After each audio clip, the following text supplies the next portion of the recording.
Okay. Hello. Once again, I put a disclaimer in the description of the video. This is not real. This is a game made for fun, not an actual unsolved case. I don't know why it would be. How would I even have access to that? I'm 16 years old, bro. Obviously, I have hair dye. Yay! Other than taking the hair dye out of this package, I haven't taken the box. I haven't taken it out of here. I haven't taken the game out of the package. The only thing I took out was hair dye. I don't even remember the name of the victim. Oh, well. I just bought the cheapest one I could.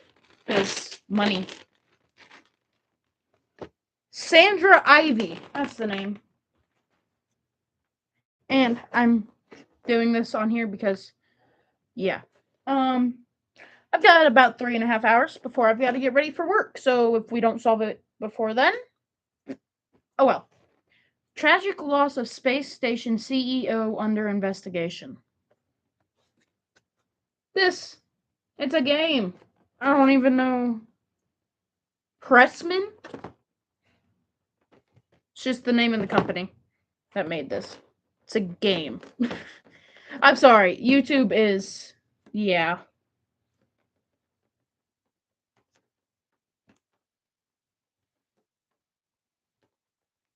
If I can get the tape off, that'd be great.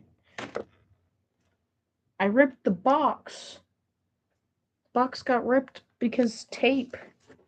Depression. Oh well. I have a few others, but I've already solved them all, and I remember who did most of them.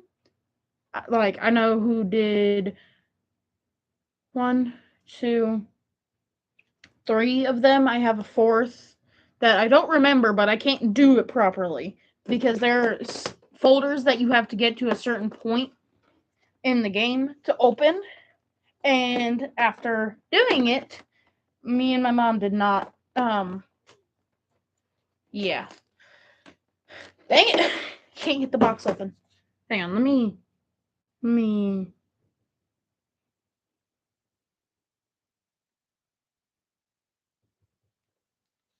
Alright, there we go. Now we open the box. All the evidence. Oh, jeez. Oh, this is gonna be awesome! Alright. First things first, we tear open the evidence bag. To be opened by authorized personnel only. Like, they do a really good job with these. I'm not sponsored, by the way. This is just awesome. Like, honestly, if I had a sponsorship, that'd be crazy. Anyway, where did my trash bag go? Oh, found it. Oh well, I'm not picking it up. Alright, open. Alright, here we go. Oh. Uh-oh. We're getting a little stuck.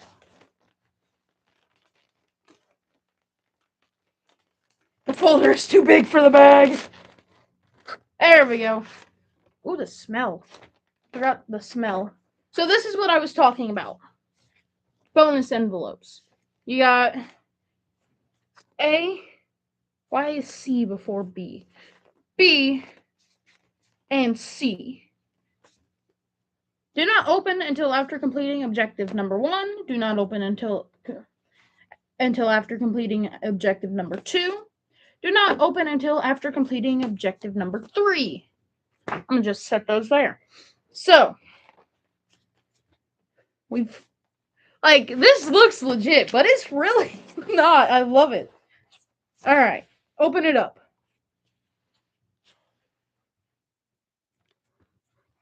This is what we've got.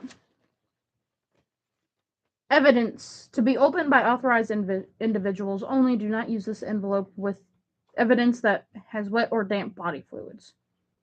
Contains photographs relevant to the investigation. Do not bend, is what all that says. It'll focus. Okay. We've got a picture of our victim. We've got a letter. This is for me to read. It's asking for the help. We got a newspaper article. Whoa. Looks like some sort of poster. Delta 1.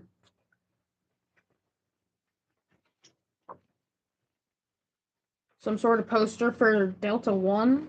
Cat, what are you doing? My cat's being weird. Preliminary accident investigation report. Case file inventory. We got witness statements. Oh, we got a communication transcript. Manual battery rotation process. Like, this is extensive, and I love it. Hello to the person that has just joined. Let's see. What is this? Dr. Heidi Bauman? Oh, person left. What is this?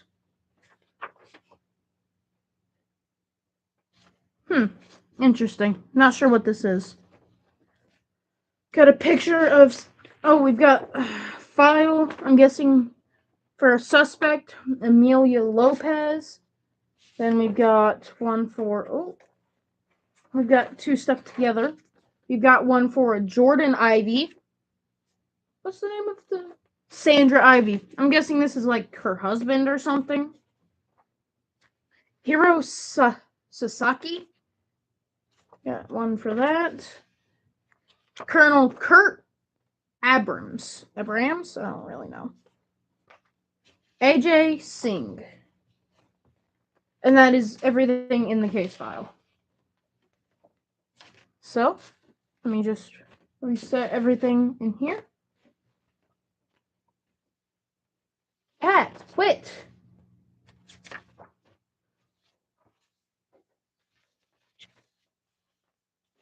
Got the witness statements. Case file inventory preliminary. Yup.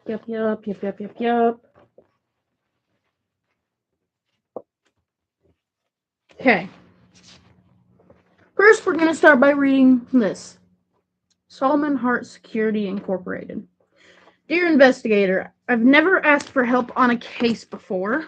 Never had to. Maybe it's my age or my connection to the victim, but there's something wrong here that I can't see. So with tired eyes and a heavy heart, I turn these materials over to you. Before I get ahead of myself, my name is Solomon Hart. I led the investigation into Sandra Ivy's death on the Delta One, the world's first commercial space station. Okay. You would know Sandra Ivy as the CEO of Astro 4, the multi-billion-dollar company that launched the Delta One. I knew Sandra as the daughter I never had. Sandra's dad and I go way back, unless that was her dad. That wouldn't make sense. He was my partner in the Houston PD until he was killed in the line of duty. Never mind. I couldn't save him, couldn't get there in time, so I swore on his grave I'd do anything and everything I could for his family. Sandra was just a scared 12-year-old kid back then, but she was always strong. Cat, what are you doing? I have a weird cat. The legend of Sandra Ivy began well before Astro 4, but after her second e-commerce company went public. Her infectious smile and proven track record made Sandra the darling of the business world. She first hired me to serve as her bodyguard on the road, but then Astro 4 emerged. A few years later, she made me chief of security. Oh, God, my nose. Ugh. Sorry. Sandra needed someone she could trust, and I'd do anything to protect her. But just like with her father, I wasn't there when it really mattered. I retired 6 months before the Delta One's first public voyage, the one that took her life. Raymond Zellick, Astro 4's CFO, pulled me out of retirement to investigate. My mission was to perform a preliminary investigation. It was never supposed to be an open and shut case, but the complete investigation I recommended never happened. I was barely back on Earth for 24 hours when I read the news article I've included in the case. They quoted my report completely out of context. It's true I didn't find any hard evidence, but it was far too soon to rule out sabotage. Okay. I've shared the case with every rocket scientist I can find. In Houston, there's plenty. And every last one of those eggheads was worthless. I don't need a scientist to solve this case. I need a clever individual who can connect the dots. I need you, Solomon Hart. Okay. So that would be this news article. Um hmm.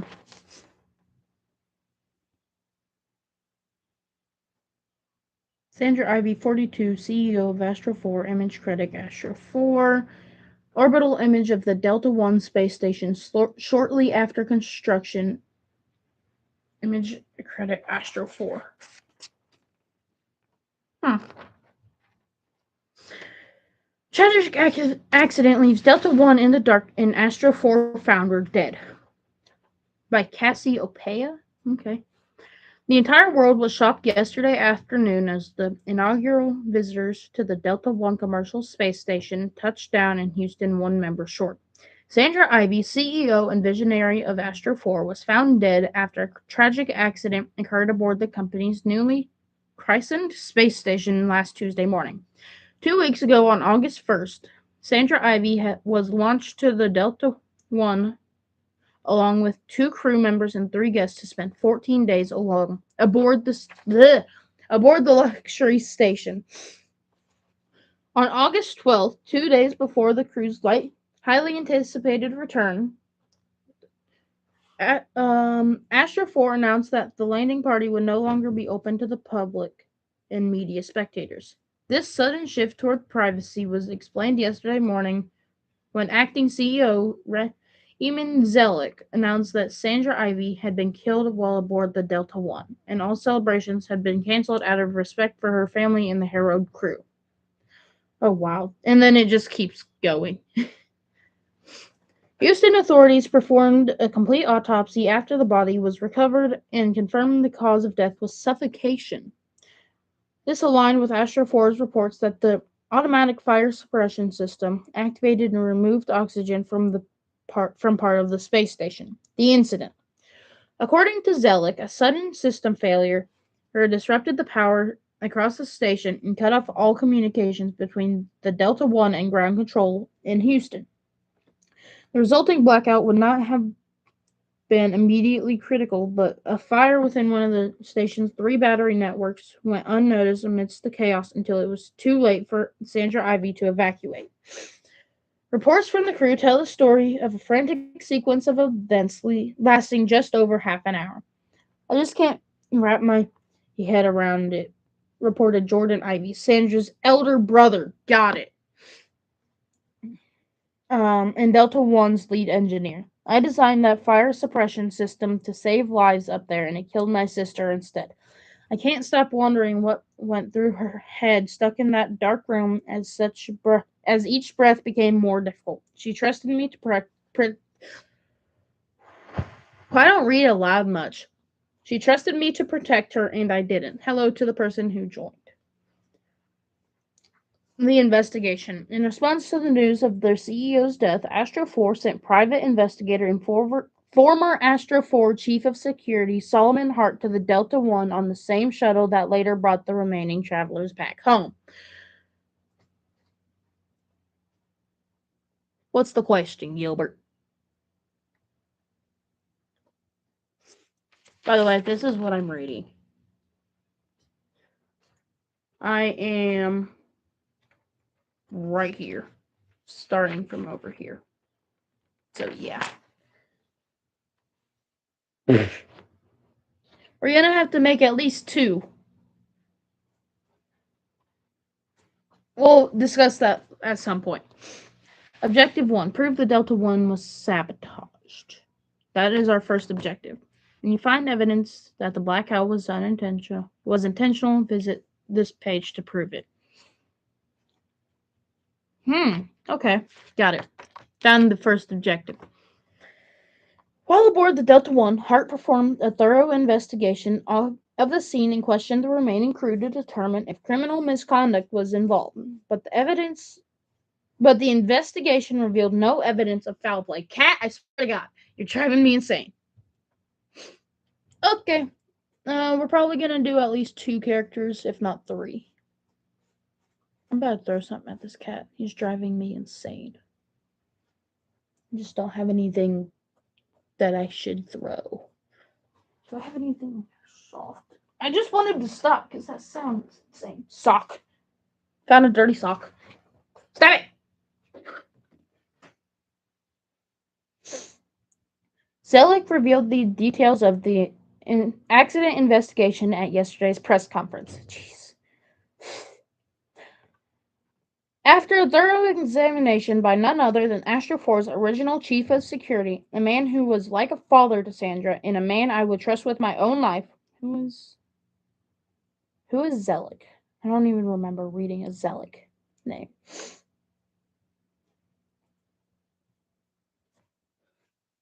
Okay, the acting CEO. Okay, got it.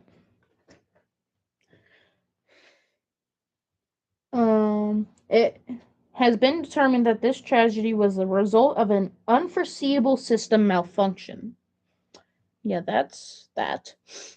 The issue in question was easily fixed once it was brought to light, and several new fail-safes are already in place. You have my word that this cannot and will not happen ever again. In his final remarks to the press conference, Zelig concluded with one last tearful plea. While we cannot reverse the awful tragedy that stole Sandra from us too soon, the survivors at Astro 4 stand resolute to make her vision a reality. We can only hope that the American people will continue to stand with us in that pursuit. When asked for a statement on any further investigations into the tragedy, Zelig shared the summary conclusion from Hart's report. The death of Sandra Ivy has to be ruled an accident resulting from reasonable human error. Fault has not been assigned, and at this juncture, Astro 4 is not entertaining speculation on whether this was the result of faulty construction or criminal negligence in safety protocols by the crew. And the sudden replacement of Sandra Ivy as CEO was not a contingency that Astro 4 had previously planned, though Zelig refused to comment whether his interim position could become permanent. Alright. Astro 4 Chief Financial Officer Raymond Zelig answers question. Okay. So what? Okay. So this is the guy who's acting CEO. Bro just looks sinister. I haven't even opened the photograph envelope.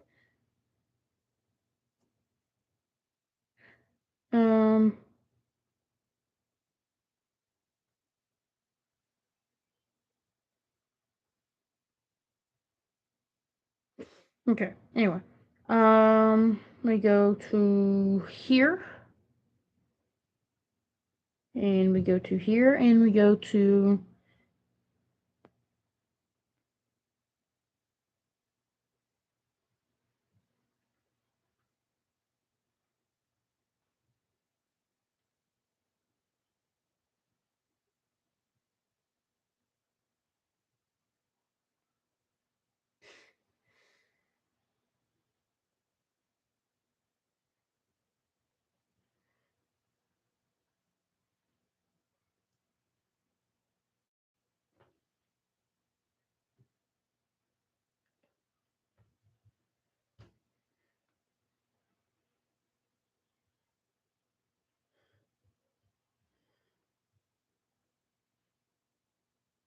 that's an underscore 1. There we go.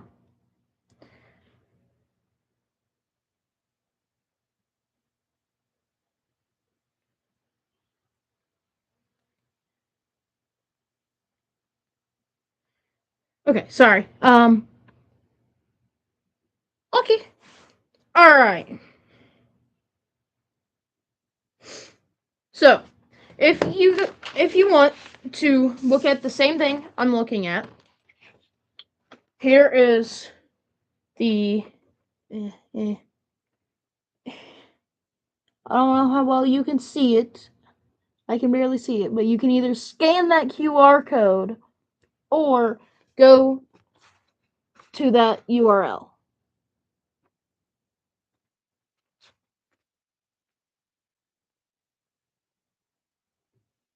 Actually, I think I can link it in chat.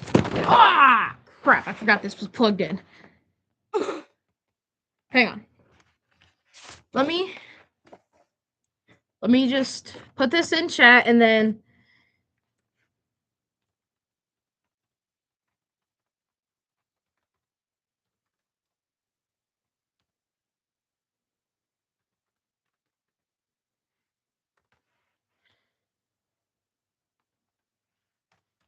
there we go. Okay. Let me know if that works. If that URL works.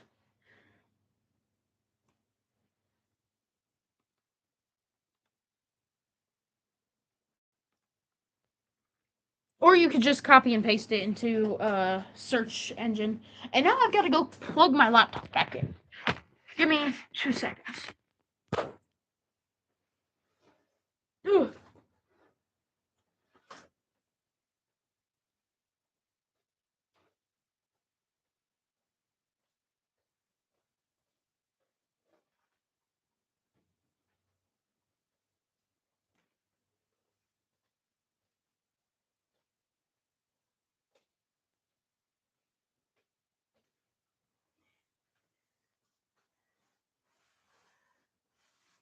Hang on. We've got a bunch of floorboards under the table I'm doing this at. Because, yes. Does that URL work?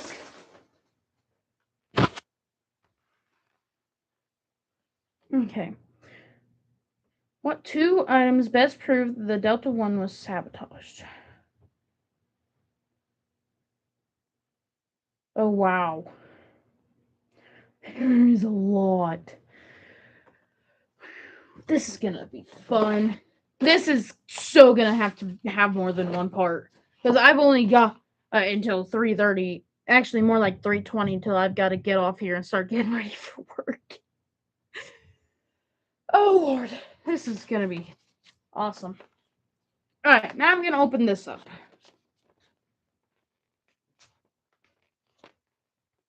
Wait, is there anything on the back of this? No. This is the photo of Sandra Ivy. Ugh.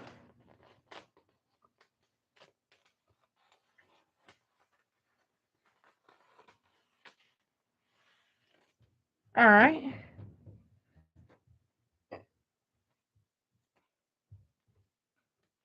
We have a photo of Raymond Zellick, Raj Mondal.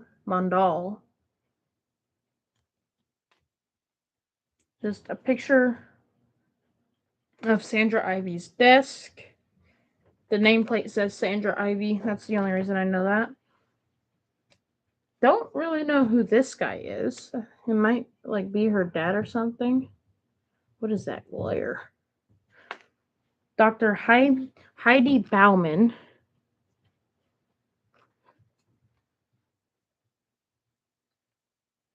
Not seeing anything in this picture.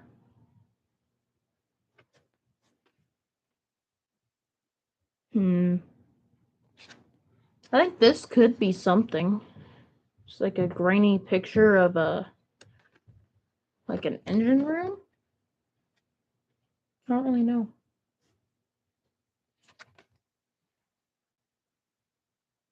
Got somebody floating in an anti-gravity room. Yeah.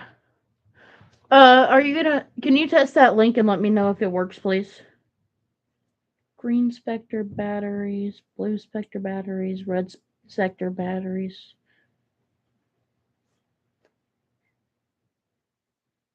Okay. There's a battery missing. If you look at the green sector batteries, I don't know how well you can see it.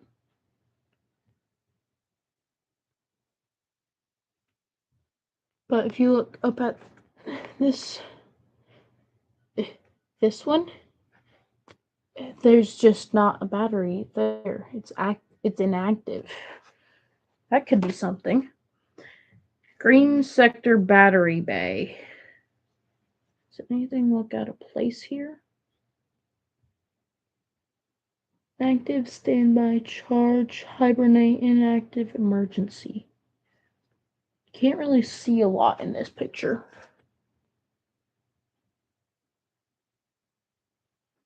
Interesting. I also have a thing. What does this do? Oh. Oh, this is a magnifying glass. I've got a magnifying glass. That's kind of cool.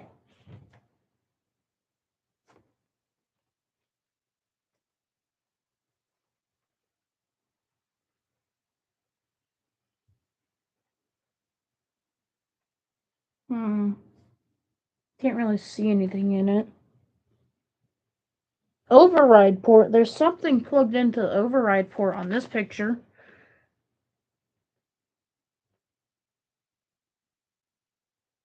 Can't really tell what's on it. It's a keypad. It's a number pad. If you look down here, oh, where am I going? Dang it. Can't find it. Right here. That's a number pad plugged into where it says override port. Right here it says override port, which this is plugged into. So that's just interesting. I wonder if this could reveal anything in this picture.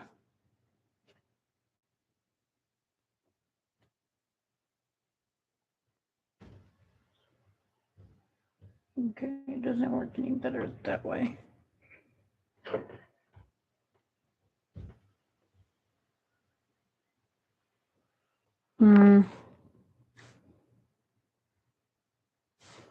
What two items best prove the Delta One was sabotaged?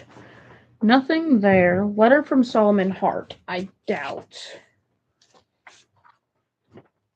So that can't do it. Inventory / evidence collected form. Let's save these pictures for later. Put them back in here.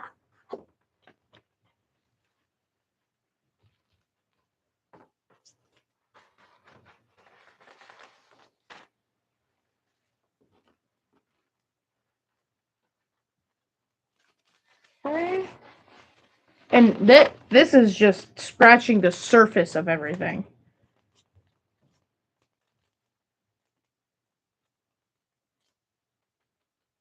Let's see. This says it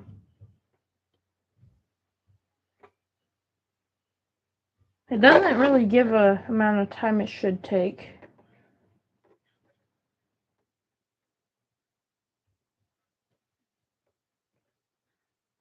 Oh well. Okay. So, we've read through all of that. But there's so much more. We have a picture of the Delta One. Woo! We're young. Okay. Which shows each of the sectors. We've got the blue, green, and red sector.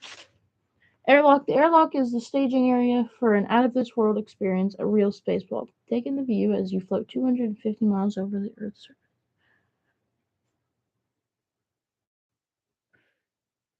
Nice. The Delta One boasts the finest dining around anywhere in the thermosphere. Our menu of space-ready fare is seasonally curated by some of the world's top culinary art talent. The control room is the beating heart of the Delta One. From here, our crew can monitor and adjust every detail of the station to ensure the comfort of our guests. Okay, where's my...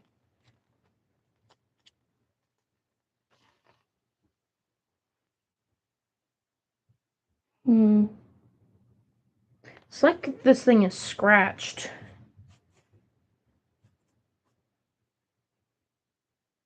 Oh no, there's a hair on it. Okay.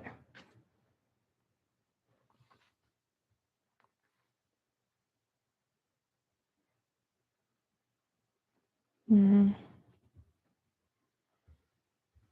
Okay. Ah!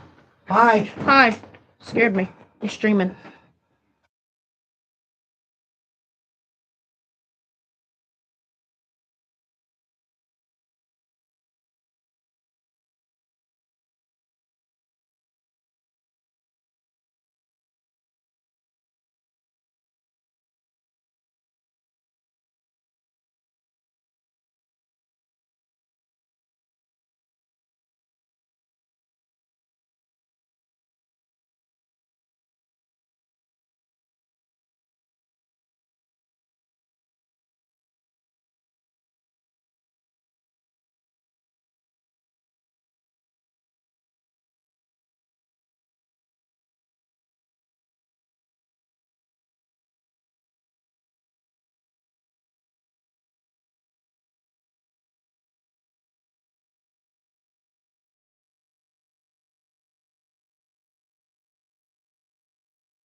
Sorry about that. Grandparents just got home. The Delta One is the largest and most complex space station ever assembled. It is also the first commercial space station and purpose built for the comfort of its guests. Bro, it's got a recreational center. Ever wanted to cut loose in a fully weightless environment? On the Delta One, you can run a zero-G obstacle course, play air tennis, or invent a new anti-gravity sport. What? Guests with the Delta One stay in our habitation suites. There is a shared lounge for relaxing and fraternizing. Can't speak. And a series of secure sleeping rooms offering privacy to our guests. Experience the night sky like never before. Take a deep look into the outer reaches of space, or use our telescopes to check out your house from 250 miles above. Dang. Delta One is constructed of ah, real hard to speak.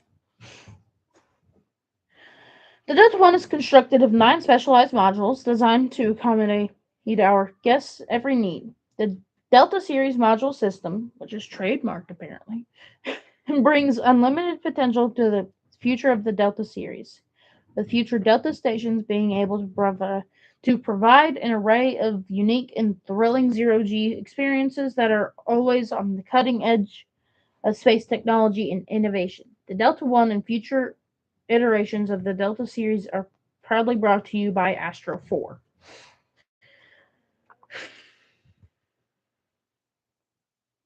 Yeah, I prefer not to, but I'm kind of streaming. Oh well, I'm doing this by choice. Gross weight is 580 tons. Crew capacity is 12. Max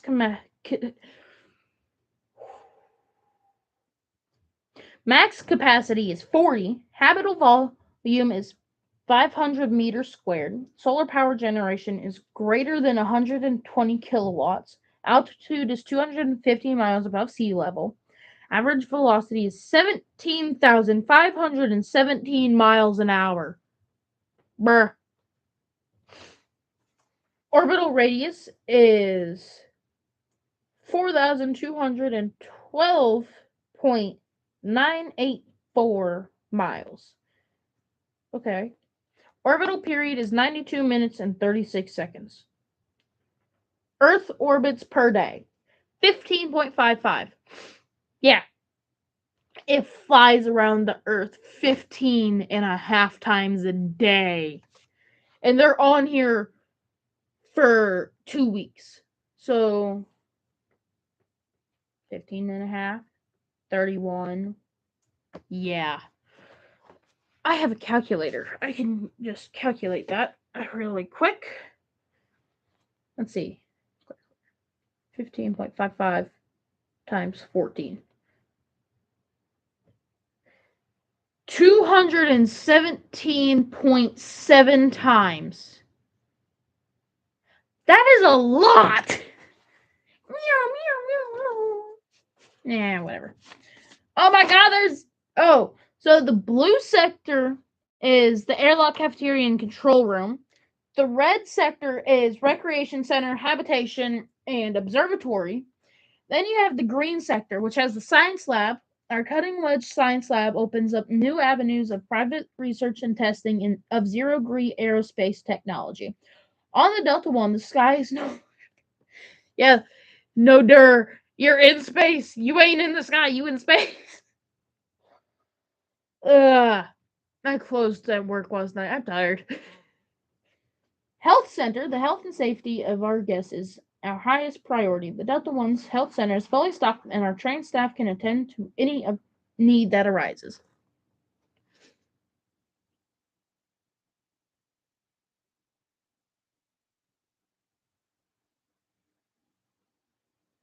Any aliens coming to Earth? Oh, hey, no, the ship's prize. Okay. Oh, it's even got a greenhouse. That's crazy. Our hydroponic garden looks great, tastes great, and will help advance the science of zero gravity horticulture for generations of future space travelers. What the heck is this? Oh, yeah, me. That's highest. That both would be destroyed instantaneously. What the heck? Where did this come from? I don't know. Anyway, all right, we've got. Oh, we've gone through basically nothing.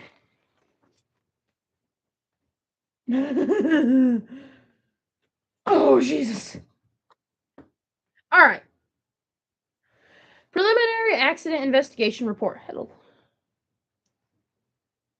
I'm scared. Anyway, so preliminary accident investigation report. Delta One, Voyage One, case number blah blah blah. Client name Raymond Zellick. Prepared by Solomon Hart. Date 8/13/21. How's this in 2021, bro? Time 7:33 p.m.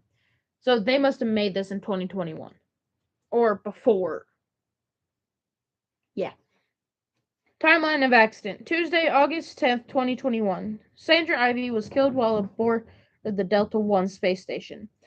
11:10 a.m. A station-wide blackout disconnects all communication between the Delta One and ground control. 11:20 a.m. A fire starts in the green sector batteries, activating the automatic fire suppression system. Okay.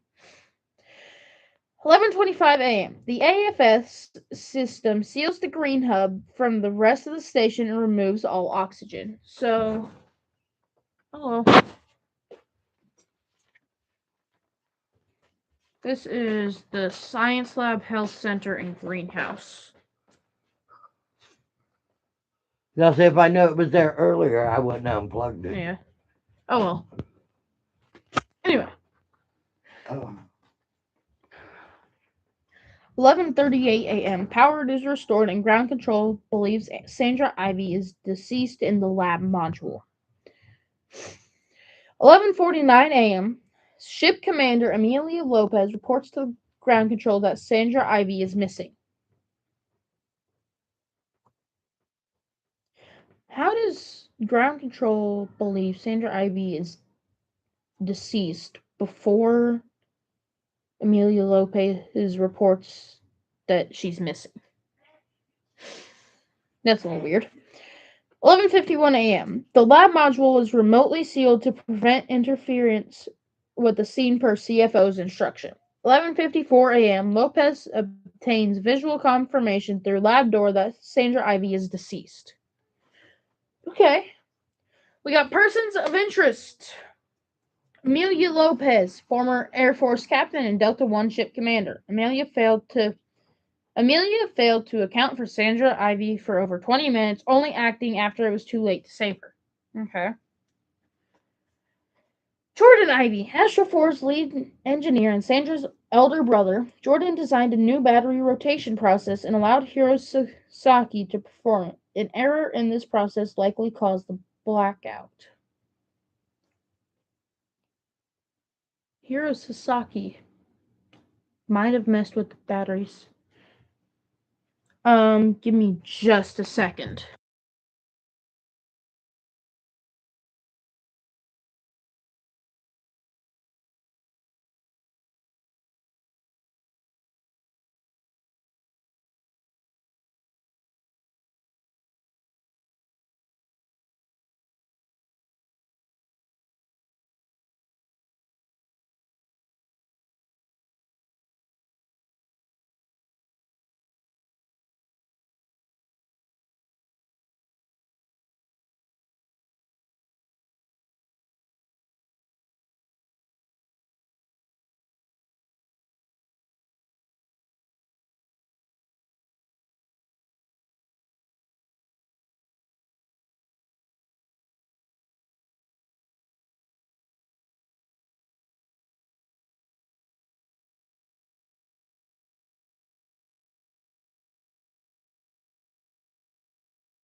Did that link ever work?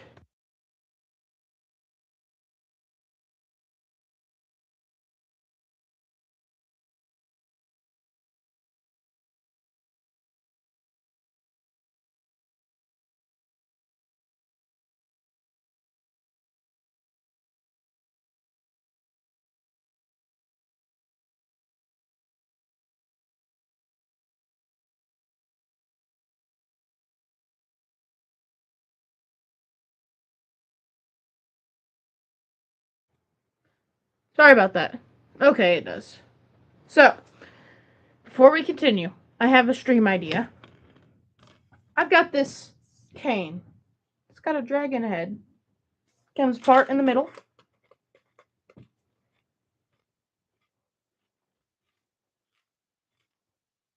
As you can see.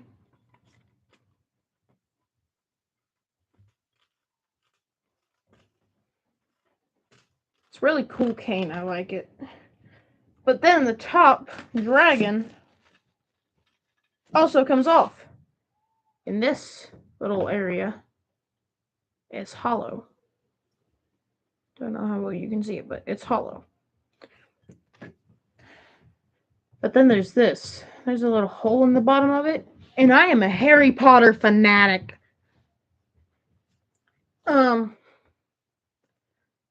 So I had the idea. Become Lucius Malfoy.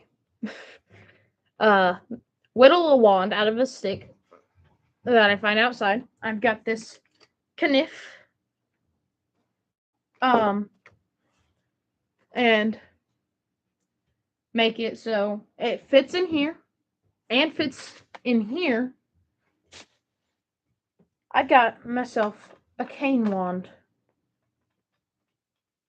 Fun fact, that cane wand that Lucius Malfoy is always carrying around, well, it depends on the stick. Plus, I'd have to sand it and stuff. But yeah. Fun fact, that wand that Lucius Malfoy always carries around was suggested by Jason Isaacs, aka the actor who played Lucius Malfoy. So, yeah. Alright, back to this. Sorry, sidetracked. Then we've got Hiro Sasaki, CEO of Sasaki Corp and long-standing rival of Astro 4. What? Hiro was performing the battery rotation that likely caused the blackout. His company also provided the batteries currently used on the Delta One. Kurt Abrams, colonel of the United States Space Force. Kurt was evasive in interrogation, particularly about the cargo he brought aboard the Delta One. He was outside the station on a spacewalk during the blackout. Strange.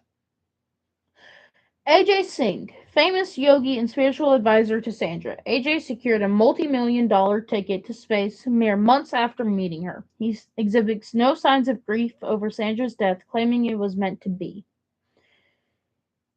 Interesting. Preliminary investigation. You didn't get your clothes out of the.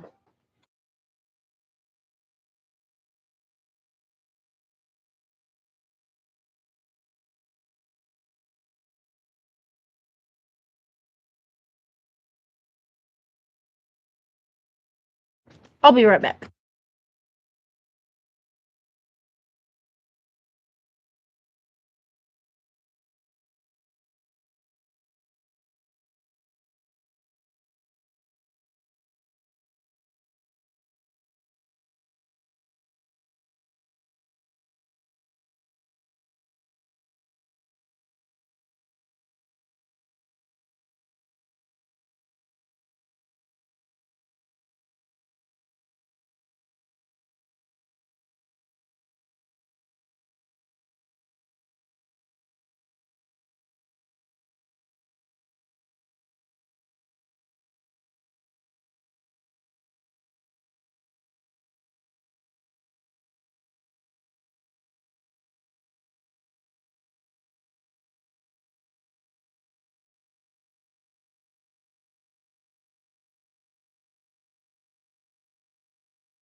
Okay, back.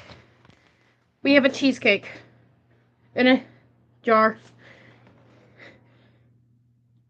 This was homemade by my mom, jarred by my mom, canned, I guess.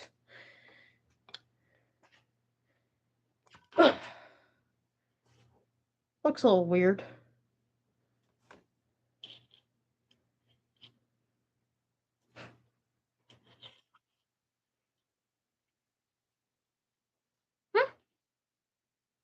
A little drier than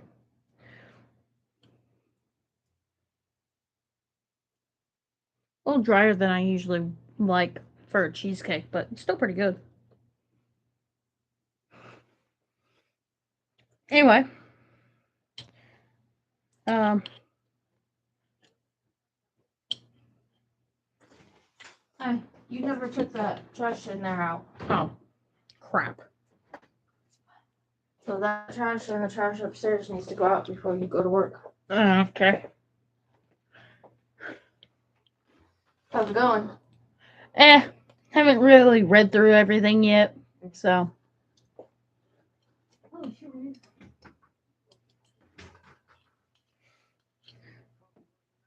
Okay. Anyway. It is belief of all parties that Hiro Sasaki accidentally input the wrong code, setting a full battery to emergency charge, and that this action is responsible for both the blackout and the fire. Interesting. This is pretty good, though.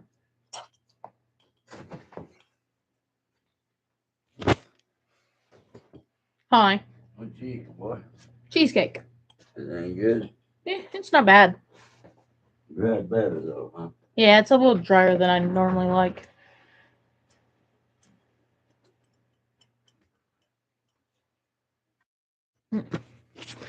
Anyway, people constantly walking through here.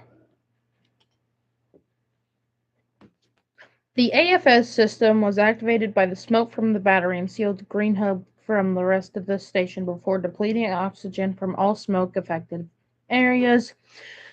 This action successfully put out the fire, but resulted in the suffocation of Sandra Ivy, who was trapped inside the slab. Okay. At this point in my preliminary investigation, the death of Sandra Ivy has to be ruled an accident resulting from reasonable human error. With that being said, it is my strong professional recommendation that the surviving individuals and all cargo returning to Earth be detained within reasonable limits until a thorough and complete investigation can be conducted. Okay.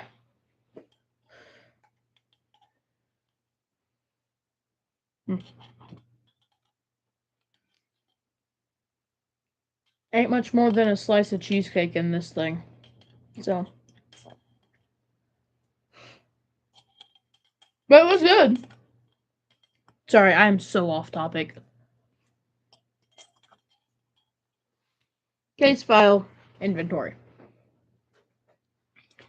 Let's see, we've got general documentation, which is victim photo, newspaper article about Sandra's death, preliminary accident investigation report, poster of the Delta One space station, witness statement of Raymond Zellick and Raj Mandal, onboard communications transcript, manual battery rotation process, letter from Heidi Bauman. Okay. Whew, already been going for an hour. We got photos of Raymond Zellick, Raj Mandal, Sandra's office in Houston, retirement party from Sandra's office. Retirement party? What?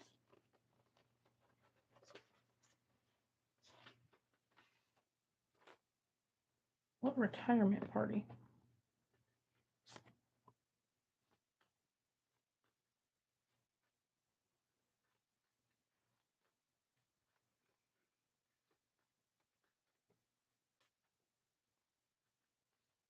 This. It's the only thing that could be the retirement party. Got it. from Sandra's office. That doesn't make sense. Another witness of Heidi Bauman. That would be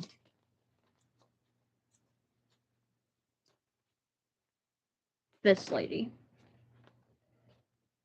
Okay. View of Sandra in lab. Rocket launch pad docking at the Delta 1. View of Sandra in lab.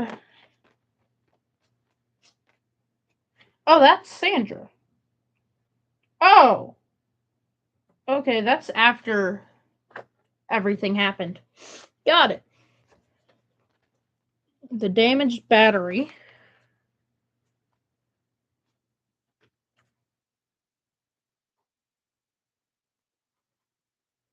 Yeah, I see it now. The right here, where it's still like a blackened outline. Okay. Then you got the control panel, which is this. Suspects, all the suspects. Got it. Got extras, bonus envelope A, which has 5 items, and then bonus envelopes B and C have 3 items. And suspect 1, Astra 4, personal record, incident report, interrogation transcript, printout of diet plan email. What? Okay. Jordan Ivy is the second suspect, Astra 4 personnel record, incident report, interrogation transcript. Hello. Hello. That's what I told him. If I knew it was there, I would have stepped over it. Request to change station procedures. Hiro Sasaki. First 3 things are the same. Printout of social media post. Okay, that's a little interesting. Colonel Kurt Abrams. Same 3 things. Letter from General Levitt. Who's General Levitt? Suspect 5, AJ Singh. Same first 3. Printout of Houstonian Times article. Interesting. That is everything in here. Alright. Witness statement numero. Oh, jeez. What the frick? What the heck? Okay. Name Raj Mandal. Title Chief Technical Officer. General Levitt. Levitt.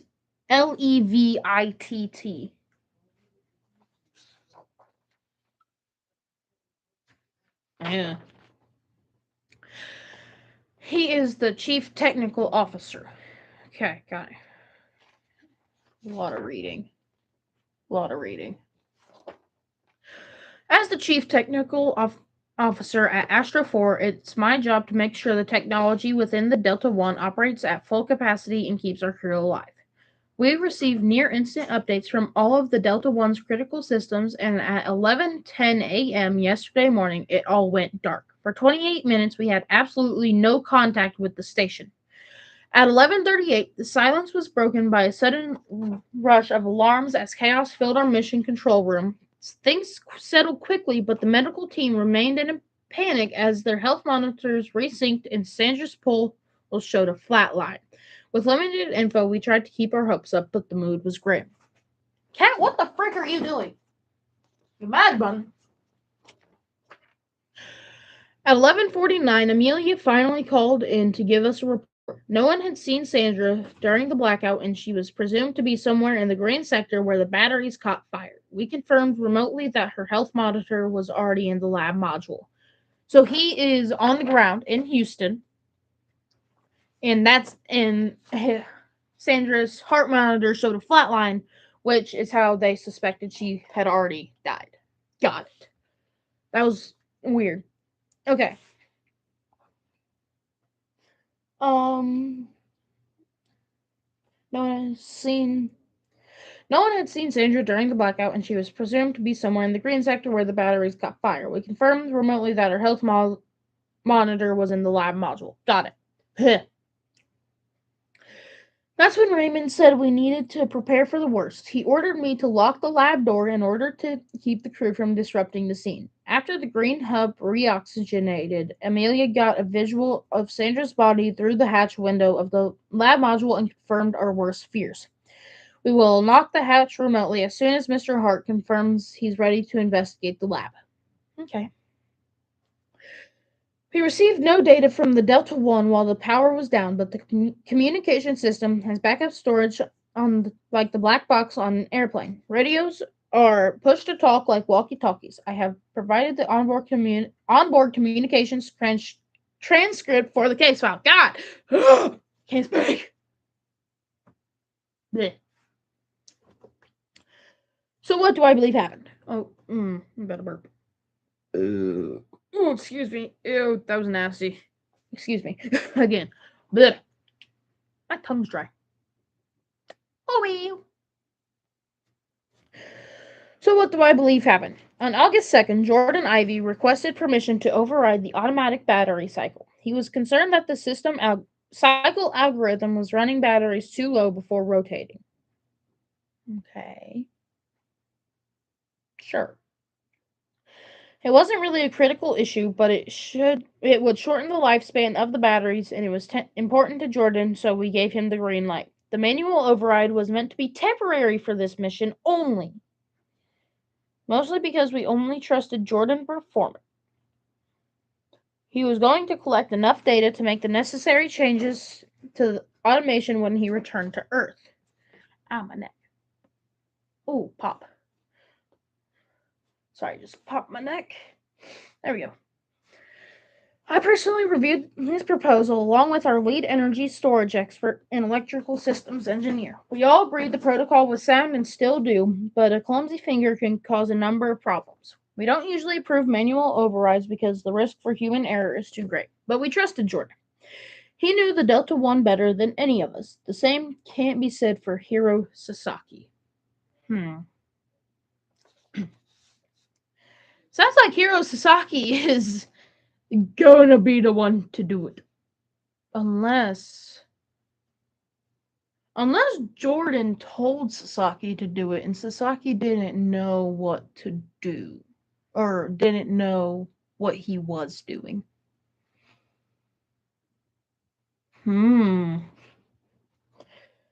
I believe Hiro mistakenly set a full charged battery to emergency charge. This routed all available solar power to one fully charged battery. An empty battery on emergency charge can fully recharge in minutes. A full battery, like the one Hiro sent the emergency power to, would overheat almost immediately.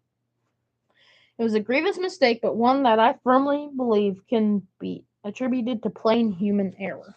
Now, what in the world is on the back? There's battery controls. Oh, this is the Delta One floor plan. Science Hatch Lab locked. Green sector batteries. What?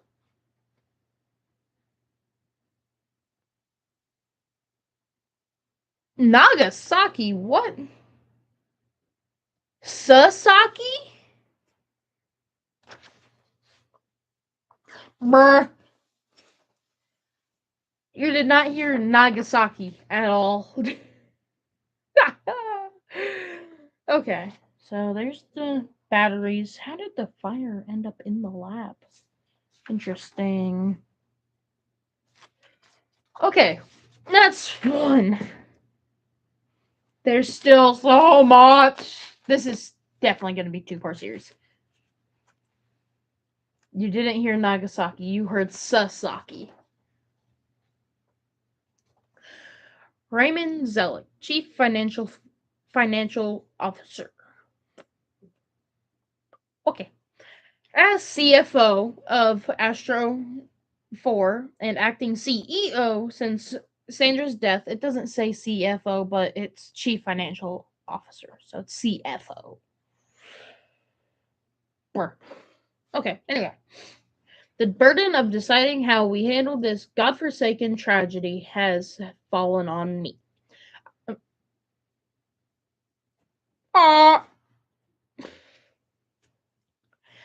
I cannot emphasize enough how delicate the situation is for Astro 4. We are currently the largest publicly traded company in private space travel, and Sandra Ivy was the face of the entire business and all its endeavors. This was the first visit since the Delta One's completion, the magnum opus of the Ivy name. The world is on the edge of its seat, and if we don't get ahead of the narrative before the press, Astro 4's stock will plummet. We stand to lose the whole company, and Sandra's dream of opening outer space to the people will be set back by decades, maybe more. If that happens, Sandra Ivy will be remembered as just another billionaire who flew too close to the sun. We have a shuttle that will be ready to launch 2 days from now on Thursday. I'm asking you to take it upon up to the Delta One, find out what happened, and report back to me before you and the others return on the 14th. It's not much time, but this is our only chance to get an independent investigator on the scene to provide an official statement before the press can set their spin. Okay. The loss of Sandra is truly a tragedy, but it sounds like rogue chance and human error are to blame. I've been assured that the risk of this malfunction repeating itself can be. Hello. I was. You caught me off guard. Ugh.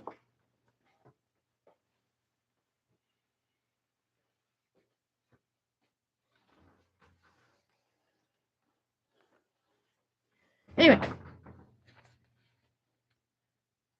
I've been assured that the risk of this malfunction repeating itself can be completely mitigated. We need your full due diligence to show that this is not a situation our future guests need to worry about. The entire world has seen you standing by Sandra's side for years, and we all know you'll do what's right. That's why I'm asking you to bring her home. I have faith you'll do what's needed to keep Astro 4 and Sandra's dream in the sky. The success of this mission will define the shape of Sandra Ivy's legacy. It's in your hands now. Okay.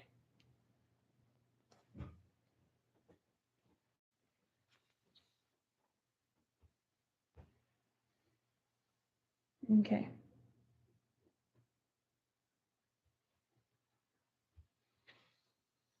So we have the onboard communications transcript that lasted 35 minutes and 31 seconds. Okay. 11:10. Amelia. Jordan, we have some lights on in the red sector. Was this scheduled? Please report over. Jordan, we're dark in the control room too. I think the whole station's blacked out. It looks like Hero tripped something on the battery controls. Amelia. Right. Wah, wah, wah. I have a hair. That was Yeah, just you get floating. hairs in your nose, face. No, it's floating in my eye. Oh. That was weird. What's it? It's part of all of this. What's all that?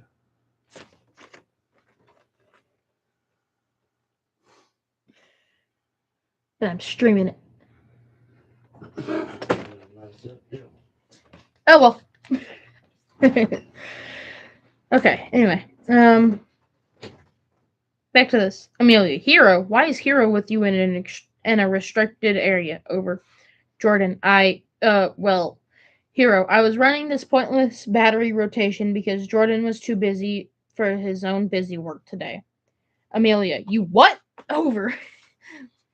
Jordan. The air mixture in the green sector has been off. I was trying to figure out what it was. Amelia. Will that get the lights back on, Jordan? If not, can we focus on that ASAP? Over.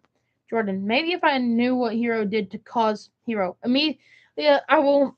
I followed Jordan's process right off the clipboard. Jordan told me to use. Perhaps if he. Jordan. I had to make sure that process to fix. I had to make that process to fix your batteries. I assumed you'd know how to. Amelia, Jordan, let's focus. Is it serious? Over. Jordan. Holy God. Huh. Jordan, I don't think so. Our life support systems are still operational. The emergency power will keep essentials running until we can get the main grid back up. Amelia, what's the ETA on that? Over. Why is only she saying over? Anyway. Jordan, not sure, Amelia. Maybe if I had some room to breathe in here. Hero, if you want me to leave, just say so. I'm just a guest here anyway. Jordan, I think he's heading your way, Commander. You'll know as soon as I do about the timeline we're working with. Can you give me a hand in here? Amelia, sure. Roger that. I'm in the middle of something, but I'll be there as soon as I can. Over. Comm line empty. Duration 4 minutes, 26 seconds. Jordan, Amelia, are you almost here? I could use a hand with this flashlight. Amelia, affirmative. I'm entering the blue hub now. Over. Kurt, Colonel Abrams to crew. Over. Amelia, we're here, sir. Sincere apologies for the lights. We're working on it. Over. Kurt, we got about 60 minutes of air out here. Should I be worried? Over. Amelia, you have 60 minutes of. Right. Colonel Abrams, sir. There was a brief power disruption. Jordan is working on a solution as we speak. We'll repressurize the airlock as soon as we have power. Over. So much. Amelia, Jordan is running the diagnostic as we speak. We should have be in the clear soon, sir. Getting you back inside will be our first priority. Apologies for the wait. Over. Kurt, received. I'll await your next report. Over and out. Comm line empty. Duration 3 minutes and 19 seconds. Amelia to Hero. Come in. Over. Amelia to Hero. Do you copy? Over. Okay. Jordan, he left his radio in here when he stormed out of the control room. Real professional, huh? Amelia, he. Fine. Okay, I'll go find him. Over and out. Comm line empty. Duration 3 minutes, 12 seconds. Jordan, urgent message to all personnel. Evacuate the green sector immediately. Repeat, all crew need to leave the green sector immediately. Now, over. Amelia, anyone still in the green sector, please report. Over. Amelia, Jordan, status. I have AJ and Hero here in the red hub. I'm heading towards green for a final sweep. Over. Jordan, no, stay where you are. We've got under a minute before the hatch seals for fire suppression. Amelia, repeat, fire suppression. Over. Oh my god! That was all of this. There's still this. Oh my god. Help. Jordan, one of the batteries blew in the green hub. Smoking may be worse. I'm not sure, but the automatic fire suppression system is now active. Repeat, fire suppression is active. Amelia, are you in there now? Do you need assistance? Over. Jordan, no, just stay where you are. I should be able to get us back up and running once the green hub is sealed off. We can't risk bringing the power back online until that fire is out. We could make it worse.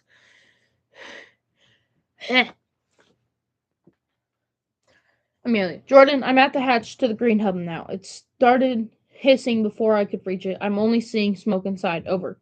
Jordan, Amelia, get away from there right now. That hiss was the seal activating. The hub is about to get sealed off. We've got to remove the oxygen to make sure nothing's still burning. We can bring the power back after that. Just sit tight and let me work. Amelia, roger that. I'll head back to the red sector with the others. Over. Comm line empty. Duration 3 minutes 52 seconds. Okay. Is anyone just gonna check?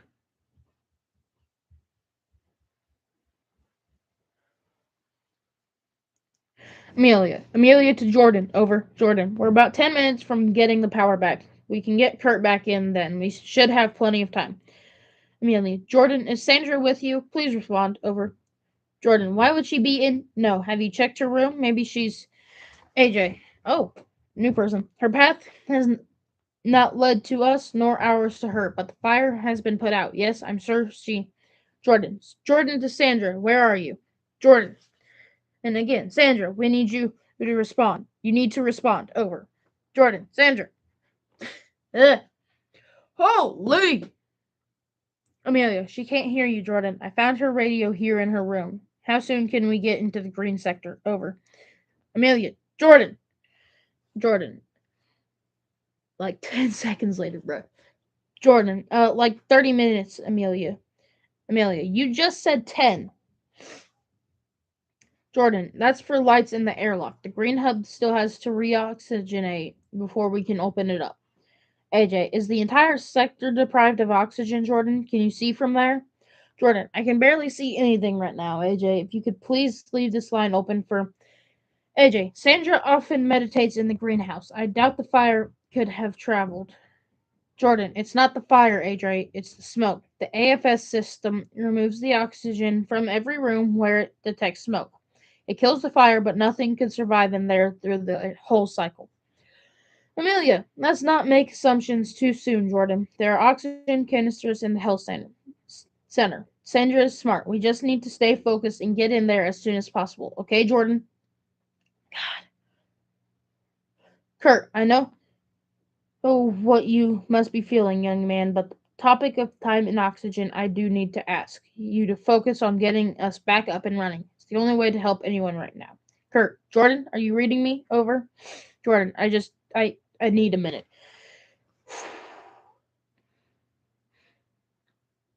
I am reading this and struggling.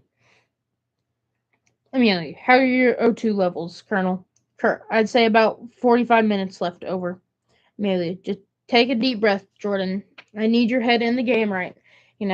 We all do. I'm heading your way to help. Over and out. Comm line is empty for 13 minutes and 39 seconds. Three more. Three more. Amelia, Commander to all crew. The Colonel is safe. The airlock is closed and repressurizing. Our communications back online, Jordan. Over. Jordan, yes, and the blown battery has been disconnected from the grid. Oxygen levels are approaching normal in the green hub. We should be able to unseal it in 7 minutes. Amelia, okay, let's get an update from Houston first.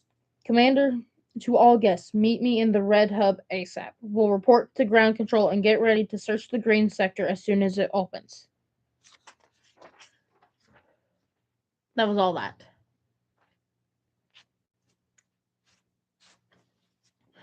Manual battery rotation process, written by Jordan Ivy while aboard the Delta One on August 2nd, 2021. Frequency daily at 11 CDT until 8/13/21.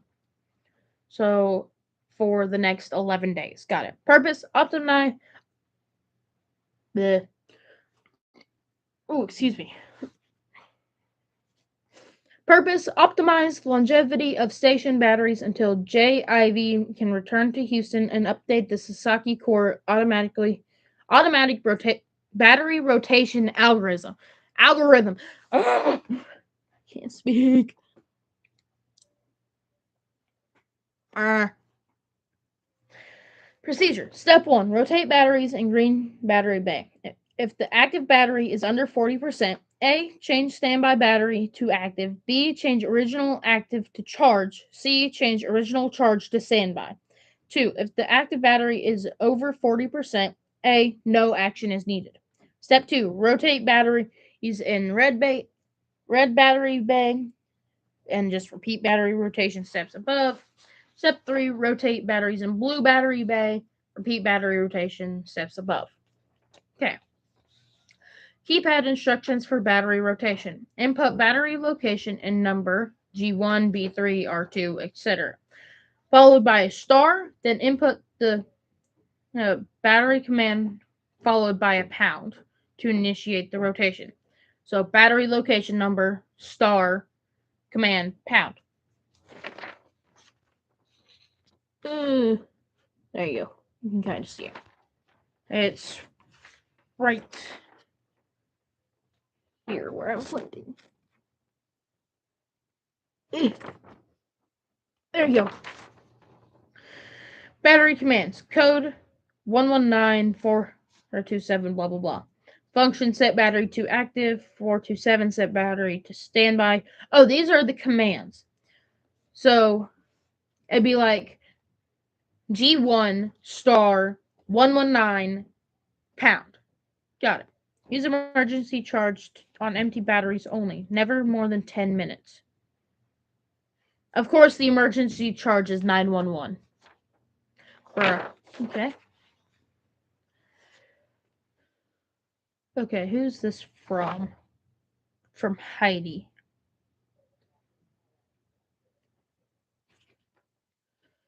Okay. Oh. Ay, ay, ay. Okay. I think my brother's coming.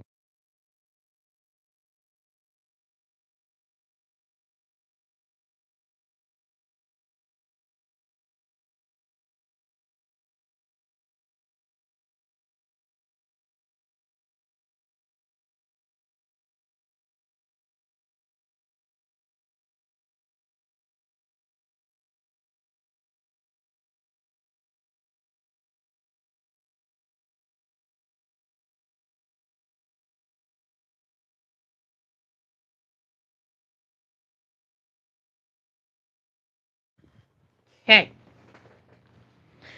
hello again, Saul. I gave you the official personnel records, but I feel compelled to share some off the record info on the Delta One roster before you head up there. I'm not sure how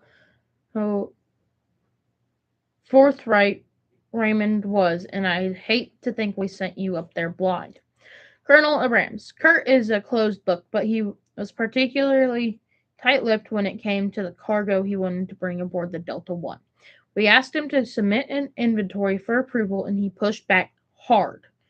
We eventually sent him to ground control since what goes up is really their purview. Okay. No idea what happened after that, but there's no record of any inventory for Kurt, and as far as I know, he got to take whatever he wanted. Seems like no one would go through that much trouble if there was nothing to hide. God,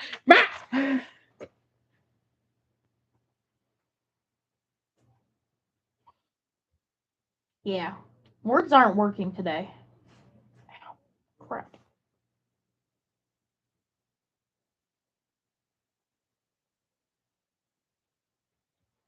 Ouch.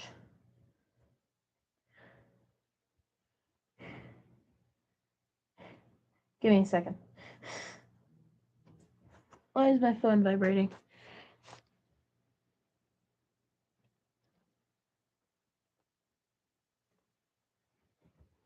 Okay.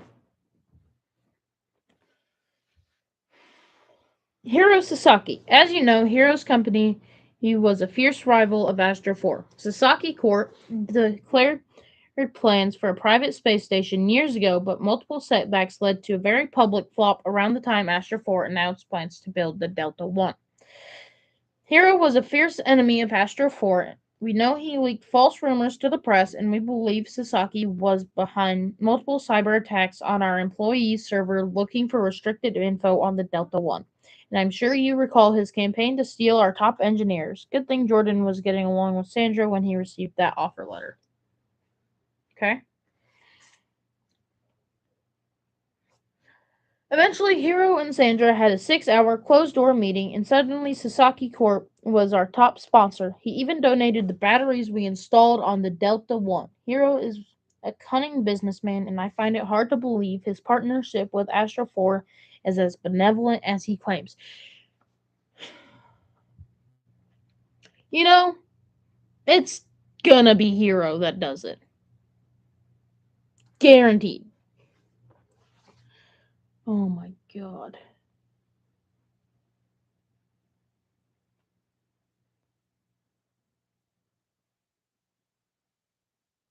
And there's so many things.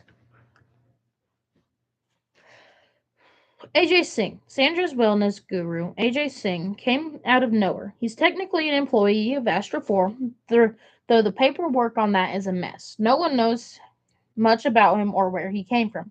Sandra found his book and started attending his practice here in Houston shortly after you retired. I think she was trying to fill a hole in her life that was left by your absence. To the other side.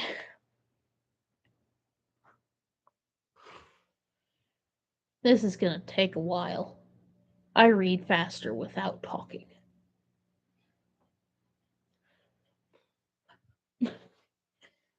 I have hair bugging me. Sandra claims AJ's guidance was critical to making the partnership with Sasaki. A week later, she hired AJ directly and bought 500 copies of his book for our staff. He moved into her guest house and sat beside her on every meeting, saying nothing to anyone beyond a whisper in Sandra's ear. Personal advisor is the title they made up, but I have no idea what he does. He doesn't raise any specific red flags, but I often look into his eyes and wonder whether he believes what he says or if it's all just an act. Okay?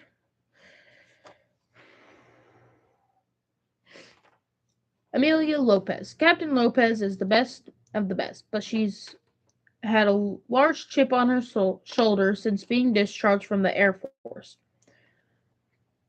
Oh, excuse me. Her military pedigree is evident, but she chafes quickly when dealing with less disciplined teammates. Oh, excuse me.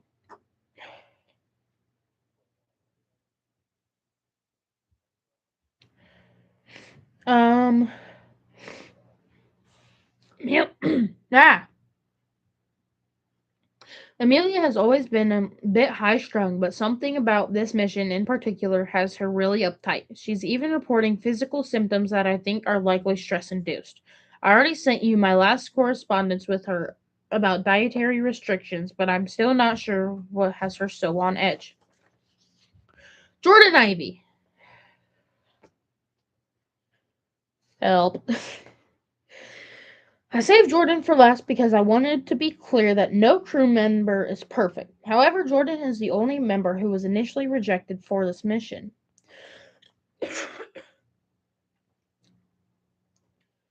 Jordan's technical expertise isn't in question. He's a genius and knows the Delta One better than anyone. However, he responds poorly to high pressure situations. That's why Raj had to replace him as CTO. Jordan freezes when problems occur, and the more he's pressured, the more prone he becomes to making rash decisions. Jordan was 10 times worse when Sandra is involved. He's It's clear he feels overshadowed by her in a big way, often blowing small issues way out of proportion. Sandra has a protective streak where Jordan's concerned. Long story short, she overrode our decision and approved Jordan for the mission. Good luck out there, Saul. If anyone can make sense of this, I know it's you, Heidi. That's that. Now, we've got, what is this? 5 of these for, or is it 4? It's 5, okay. God! Dang it! Mm. Oh, I just popped my back. Okay.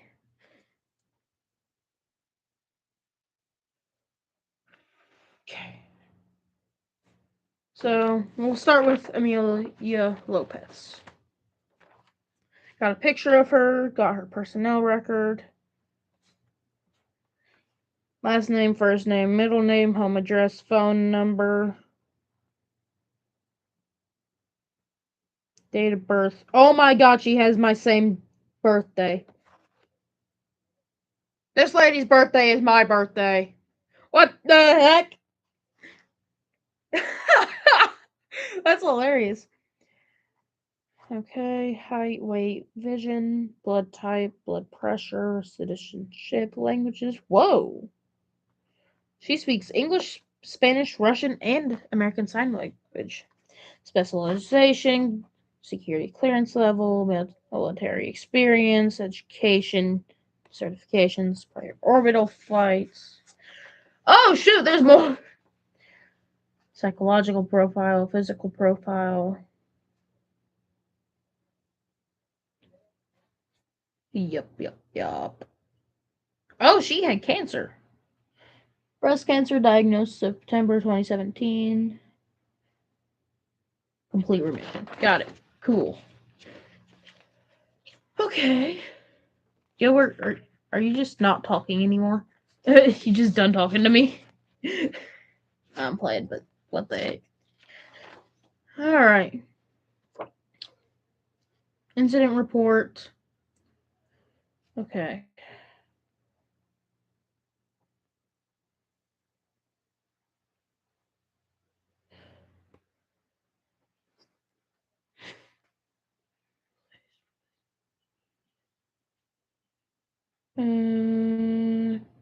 Okay.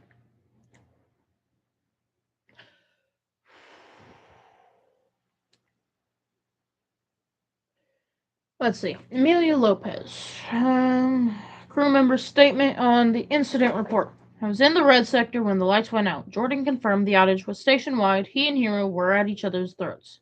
Hero had been given access to the control room and the battery override codes. Both are severe breaches of security, and I was furious, but I needed to keep Jordan focused on fixing the problem. Jordan said the situation was non-critical and asked me to head to the control room to help out.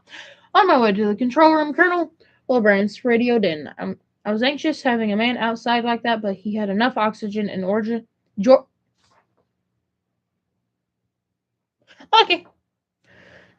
And Jordan had to fix the power before we could get him in. After a few minutes in the control room, it was clear Jordan was struggling To reverse whatever Hero had done, I radioed Hero to walk us through his steps, but he left his radio in the control room, so I headed toward the red sector to find him.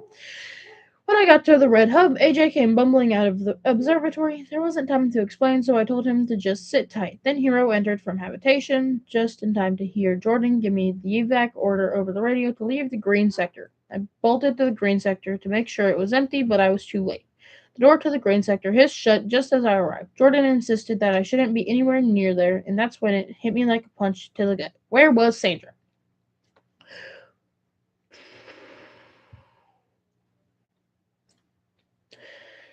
I rushed back to the red sector and searched every module, but only found Sandra's radio in her room. I called Jordan to see if she was with him in the control room, but she wasn't, so I told AJ and Hero to scour the red sector while I checked the cafeteria.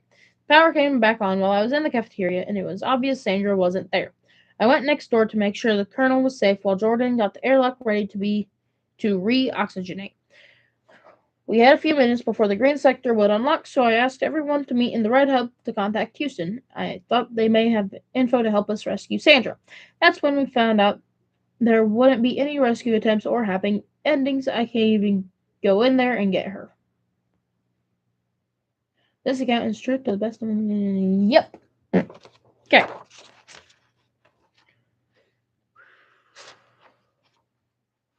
Just gonna put this back on here. Stop it. Stop it. No, stop it. Bad. Okay, nothing on the back. Oh my god.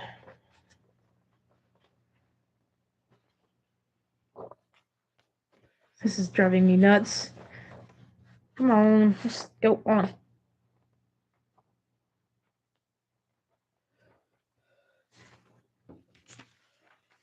Alright, now we've got the interrogation.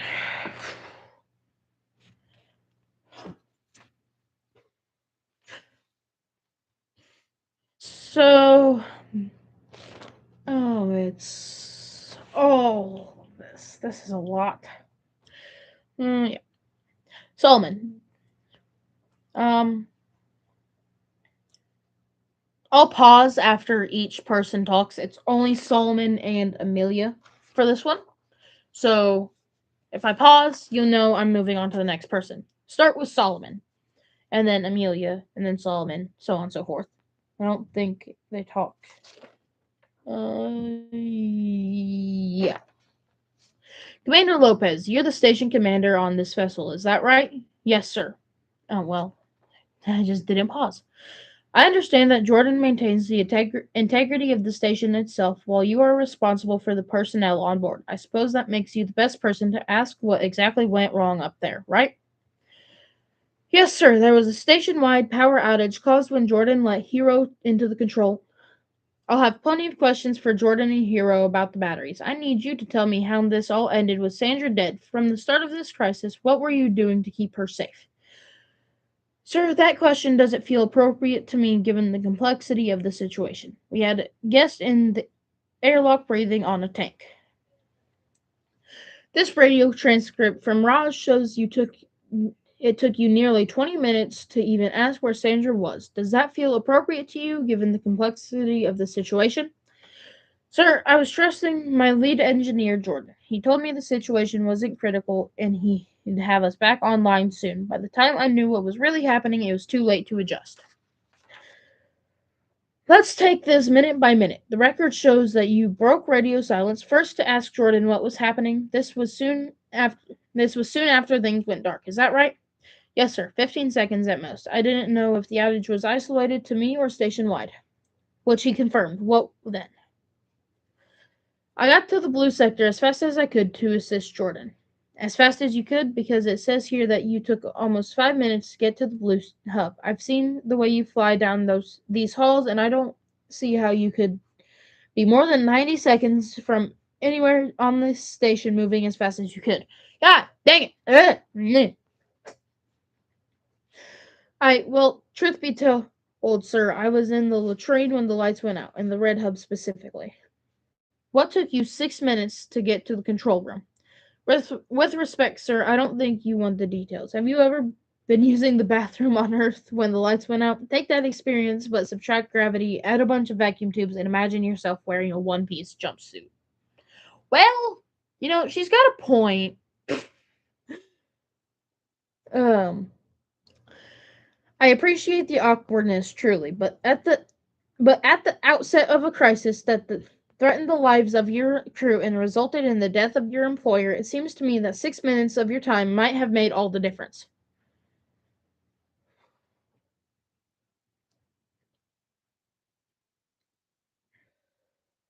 Sir, are you just ignoring that Jordan gave Hero, a guest and one of our direct competitors, full access to our power grid and the codes to do whatever he wanted with it? Or that while they were both snapping at each other in the green sector was literally catching on fire?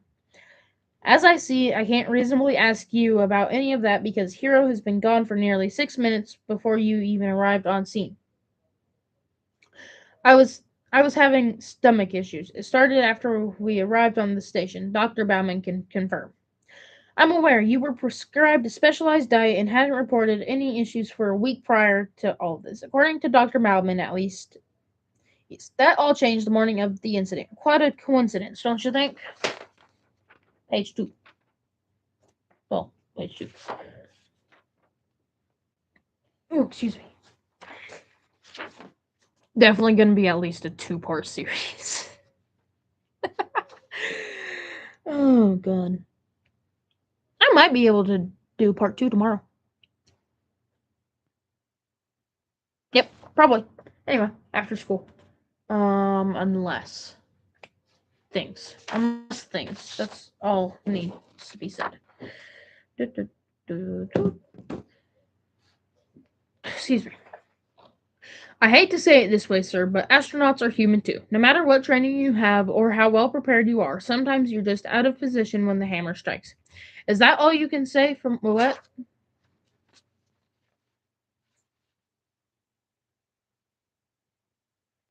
Yeah, it's but at least two. It's probably gonna be 3 or 4 though, because we've been going for an hour and a half. We're gonna be going for a little over 2 hours, and we haven't even hit this stuff. It's so gonna be Hero. Mm,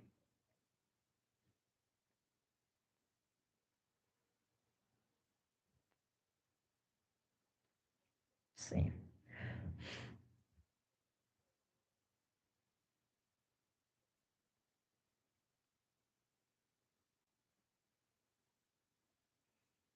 All right.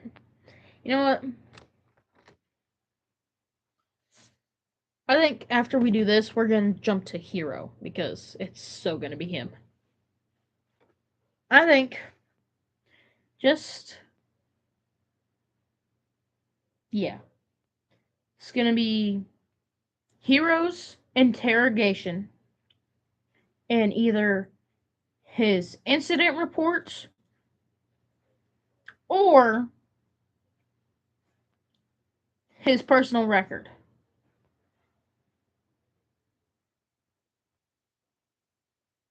or his social media post. It's gonna be one of those. It's going to be. All right. Um. All right. We're right here. Is that all you can say? From what I've heard, nothing can stop Amelia Lopez. Breast cancer couldn't even stop you from getting back into space after the Air Force discharged you. But an upset stomach is all it takes to stop you from saving the woman who got you back up here. Is that a question, sir? Dr. Bauman speculated that your troubles are stress induced. She thinks the pressure of this mission is to get to you. I'm inclined to agree. What had you on edge that morning? Sir, as you pointed out, the entire crew is dependent on me being at my best, but the dietary plan has said no caffeine. None. Sir, I was at 4 cups of coffee a day when we launched, and now I'm cold turkey. I tried. I had 2 cups of herbal tea that morning, but it wasn't enough. I was feeling better, so I drank some coffee.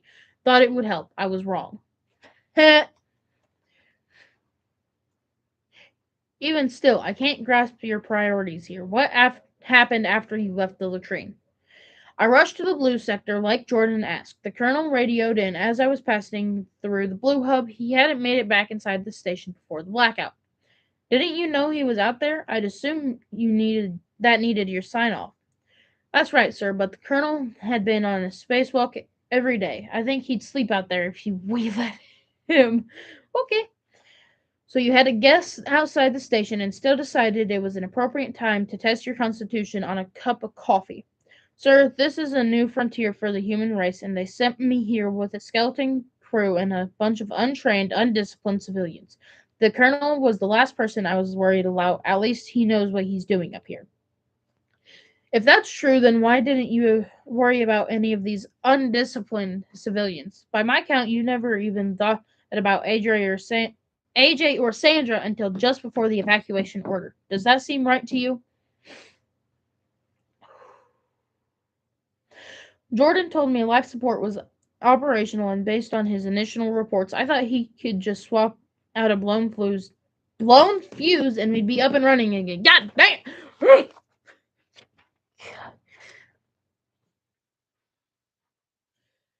I'm getting a little tired of hearing you saying this was Jordan's fault while taking no responsibility for your own inaction. Why didn't you at least take a roll call, get a visual, check the other modules for sign of failure?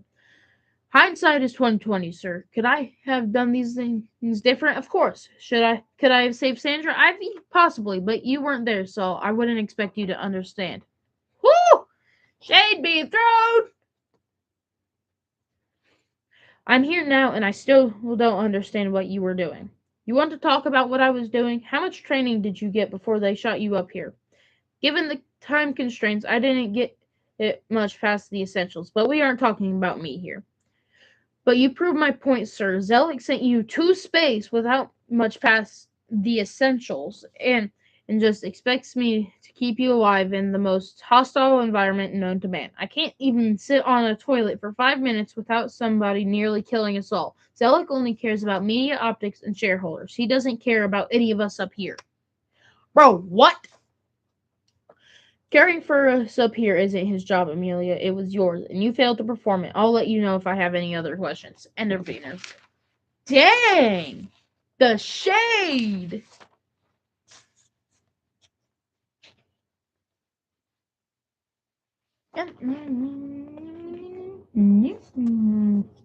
Come on, bro.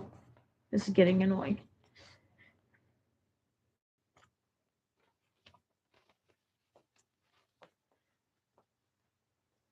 No. Okay.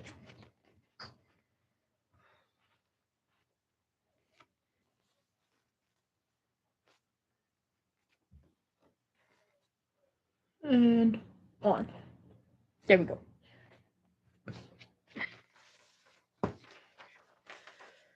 From Dr. Heidi Bauman, date, subject, in-flight medical concern to Solomon Heart Security Incorporated. Hi, Sol. Please find my correspondence with Amelia below regarding her dietary restrictions. Best, Heidi.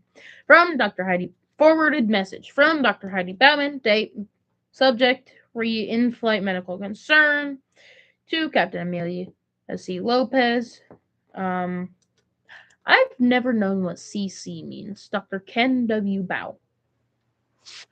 Hi, Amelia. After looking at your charts with Dr. Bao, we both agree that it seems like you're experiencing an intense bout of IBS. This is likely a symptom of the acute stress surrounding this mission or the progression of a developing dietary sensitivity. None of your other readings suggest viral infection, and none of the crew who are experiencing issues, so we don't think it's food poisoning. We advise that you increase your fiber intake from fruits and vegetables and avoid any foods containing lactose, gluten, or heavy spices. Drink mostly water and avoid excess caffeine entirely. That means you need to eliminate coffee, even decaf, until this stabilizes. We know the latter request may be particularly difficult, but you are in luck. AJ Singh requested a supply of teas be sent with his personal effects. If he is willing to part with some, it should be enough to get you out of a morning slump without being too taxing on your digestion. To be on the safe side, I'd like you to stick to this list of approved foods for the remainder of the trip. I know it's not as appetizing as the pre-made meals, but we need you feeling at your best for everyone's sake. I've included the inventory codes so they're easy to find in the cafeteria. And then there's just a bunch of stuff. Okay, that's that.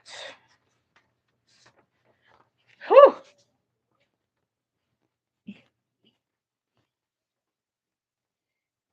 This is better to do with two people, and my mom is not going to be willing to do it on a stream, so yeah. Alright, that's Amelia Lopez. We're jumping straight to Hiro Sasaki. Got his picture, personnel file. I'm not really worried about reading because it won't have much. That'll help me.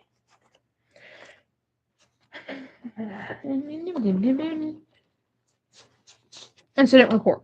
I was in the control room running Jordan's needless battery rotation process. He couldn't trust our batteries to do their job without putting his name on it somehow. I followed Jordan's process to the letter, and I was only a few minutes in when it all went dark. Jordan was fuming. He immediately blamed the issue on the batteries and then my inability to follow instructions. We determined that our essential systems were still working, and I left when it became clear that he would rather cast blame than work to fix the problem together. After that, I went back to my room to let the professionals fix it. My radio must have detached from the Velcro because Amelia came into the red sector hub yelling for me. I came out of habitation to meet her as soon as I heard. Before she could get a full sentence out, Jordan called her over her radio asking all crew to evacuate the green sector. Amelia immediately launched herself towards green sector, leaving AJ and me stranded in the red hub. A few minutes later, she returned asking if we had seen Sandra. We had not, so we split up to check all the rooms and other modules in the red sector. When we failed to find Sandra, Amelia radioed Jordan to ask if he had seen her anywhere in the blue sector. When he said he hadn't, I think that's when it sank in for all of us. We tried to remain optimistic, mostly for Jordan's sake. He and I had our difference, but I couldn't imagine the weight he must have felt as the minutes ticked by with no word from Sandra. Jordan eventually brought the main power back online. Once the colonel was safe in the airlock, we met in the red sector hub and received information from ground control that she didn't make it. Okay.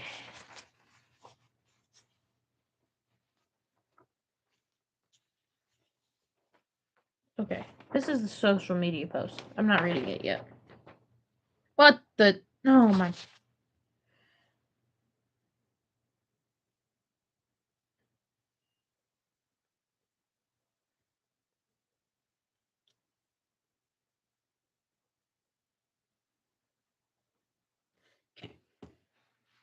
So back and forth between Solomon and Hero interview interrogation. I'm running out of time here, y'all. So, this is probably gonna be the last thing I can do. Starting with Solomon, then Hero, Solomon, so on and so forth, with the pause. Mr. Sasaki, thank you for joining me. Do you prefer her Sasaki-san? Hero is fine, but I thank you for asking. Hero, thank you. You can call me Saul, but now I'll cut to the chase. You were running the battery rotation that everyone is saying likely caused the power outage. Is that correct? Yes, I was, and I am not surprised that that is what everyone is saying. In quotes, everyone is saying. Do you believe your actions might have contributed to the blackout?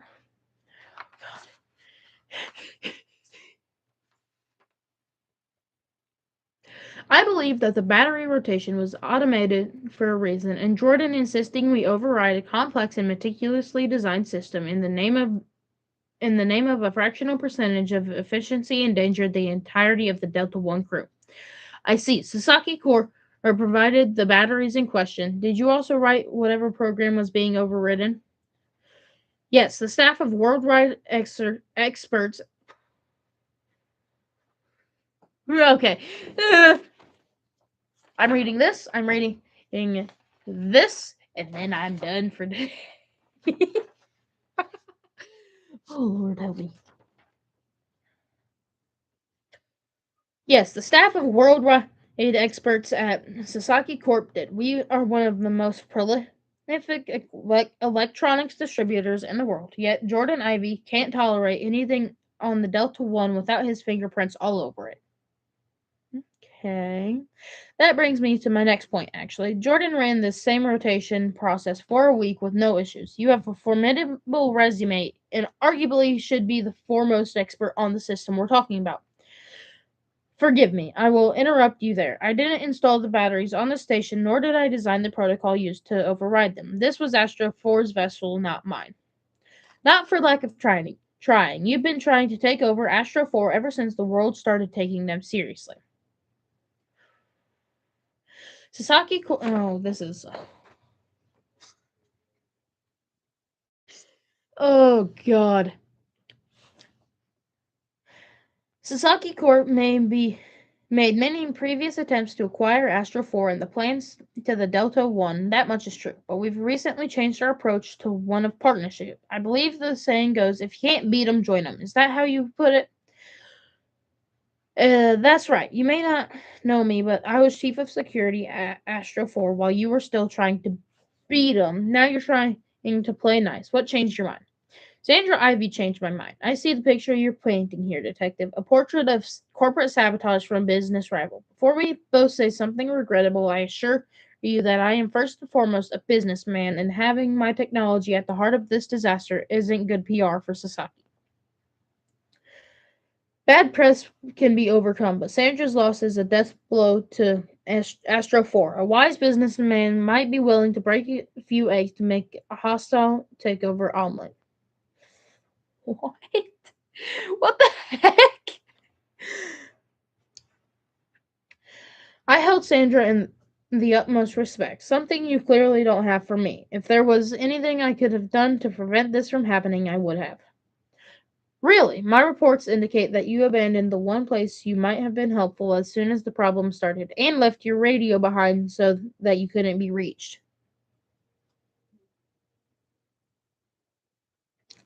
I'll admit I reacted poorly when Jordan was pointing fingers. I told him numerous times that we shouldn't be doing this override in the first place. So how did you end up doing it yourself? Ho ho ho ho.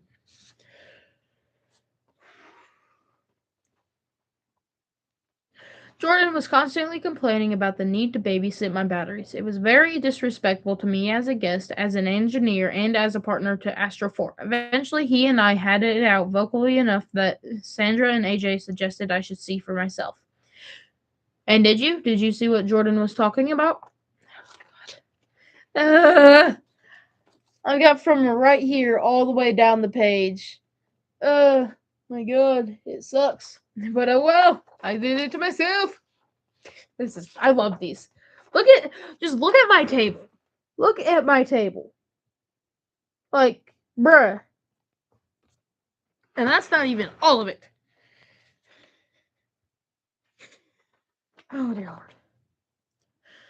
I think we can all agree now that the risk far outweighed the reward. The station was running fine before Jordan got there, and you'll notice that even with one battery out of commission, we haven't had any other problems since he stopped interfering and let the default algorithms from Sasaki do their work. There only seems to have been one issue with the override procedure while you were at the controls. Jordan's protocol seemed to work fine before that, and ground control signed off on the whole thing. Did he give you a walkthrough?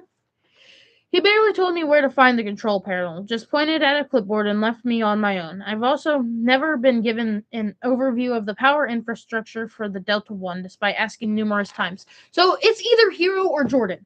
It is. Yeah, that's true. But I've got stuff. Oh, God. Whew! I've got spread all across the area I have.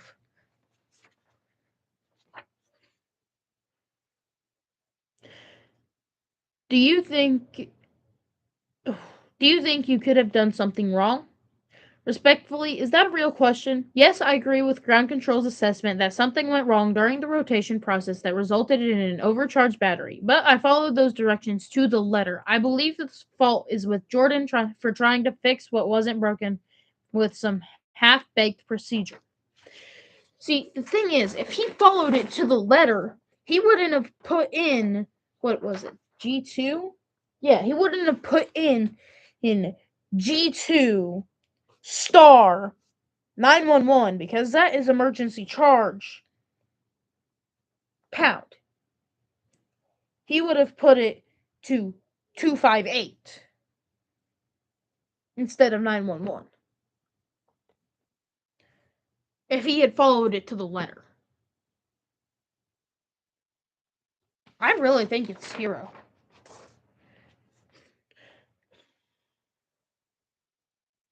So you agree that you may have caused the blackout, and then you immediately left the scene without your radio. I left the scene without my radio, and I was at the battery controls when the blackout happened. But I do not.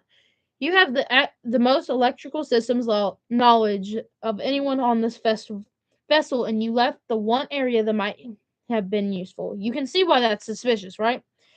The gravity of the situation was not apparent to anyone at first. It was dark and I was upset. I must have set the radio down, or perhaps it became detached by accident.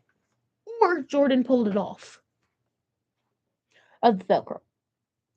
I'm sorry to hear that you were upset. I still find it hard to believe a man of your intellect storms off, leaving everyone on this station in the dark. I've been condescended to enough by the Astro 4 staff without you adding to the list. Is that part of your formal training? You can leave us a bad review on TripAdvisor when you get back to Earth if you want. So where did you go when you left the control room? To my room in habitation. It seemed as good a place as any to sit in the dark. I wasn't there long before Amelia arrived. Did you see Sandra at all, or AJ? AJ was there when I came back out into the Red Hub to meet Amelia, but the last time I saw Sandra was maybe 30 minutes before I left to meet Jordan in the control room. She apologized for Jordan's attitude and thanked me for agreeing to humor him. Okay. She was protecting my ego, I knew that, but she was a gracious partner, and I'm sad to have lost her so soon after making amends. I'll be in touch with any other questions. Send the colonel in if you don't mind.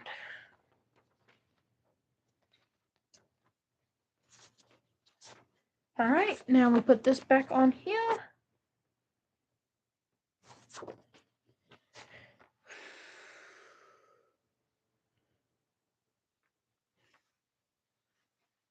Alright. About innovative design, sustainable manufacturing, and this possibility, the Sasaki Corporation is here to empower your life. Sasaki Corporation is dedicated to providing the world with clean, reliable energy that anyone can afford. Our industry-leading lithium-ion technology, lithium-ion, interesting, technology has been powering everything from the emergency flashlight in your drawer to the emergency room of your local hospital. Sasaki Corporation is there when you need them most. But we aren't stopping there. With our newly installed batteries on the Astro 4 Delta 1 space station, Sasaki Corporation is rocketing to new heights. Alright. Still a few more days left of my low Earth orbit vacation, and I'm finally getting to take a peek under the hood on the Delta 1. This might not look as fun as the Delta 1 0G Rec Center, but it's the most exciting stuff on the station to me. And he's holding the clipboard that has this on it. How much did it cost to get on this roller coaster? Okay. It's so gonna be Hero. It's just going to be. So I'm saying his personal record and his interrogation. Click here to see if you have it. Sorry, neither of those are the two documents we're looking for. I could get a hint. That's awesome.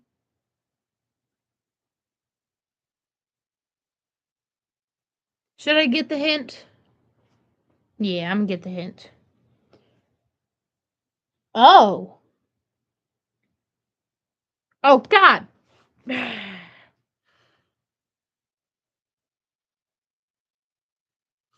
Okay.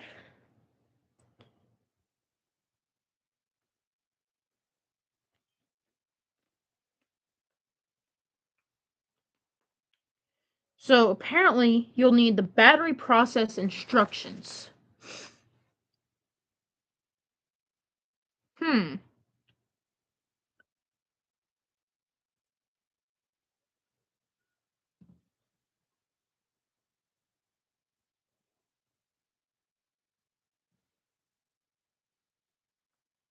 think we're gonna leave it here.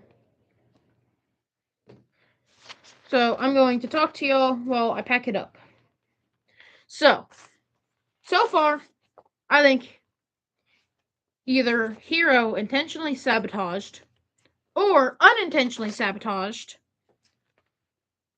via given wrong information from Jordan. One of those two things happened. I know that much. What I don't know is why Jordan would sabotage. That is Sandra's older brother, for one. And for two, they were on good terms at the time. Or that's what it seemed. There it is. Okay. So, I know for a fact that I need this. This is an important document. Next time, which very well could be tomorrow, we'll either. Oh, I forgot to say, I got a new PS5. I didn't get it. My dad got it, but whatever. Close enough. I have access to it. So I can continue the Kingdom Hearts Plata series on there whenever we get to it. I also have plans to do a God of War full series run. I also have plans to do D&D stuff. I also have plans to just other stuff. Like Black Myth Wukong, if you know what that is. That is a plan that I have.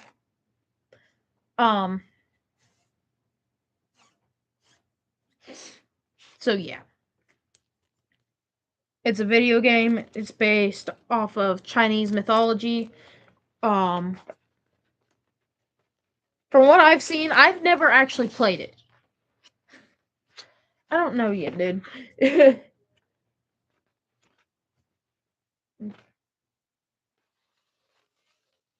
Oh crap!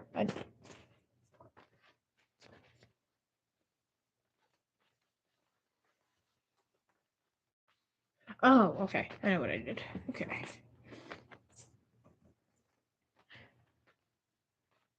Go ahead and make 3 just in case. I have some stuff I can do. But that's unread stuff, and that is important document. But yeah, and then I also have some. I have a Google Doc that I can use. I've got the Wand Cane, got D&D characters in fight, the Unsolved case files, Yu-Gi-Oh, Magic the Gathering, and Pokemon. Once we figure out how that would work, we'd make them fight. So yeah, that's gonna be fun. I love these. They're awesome. Obviously, like I said, not sponsored. I'm also thinking about getting the Sam and Colby one. They are ghost hunters, and I like watching them on YouTube. But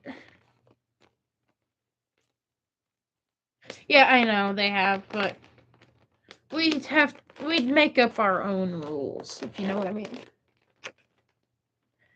But this is going to be wild. But for now, I've got to go take some trash out and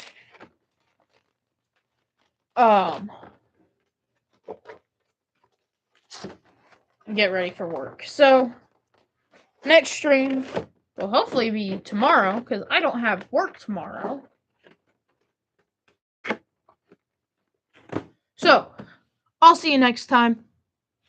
Like I said, probably tomorrow. Make sure to like, subscribe, share to anyone you know. And peace.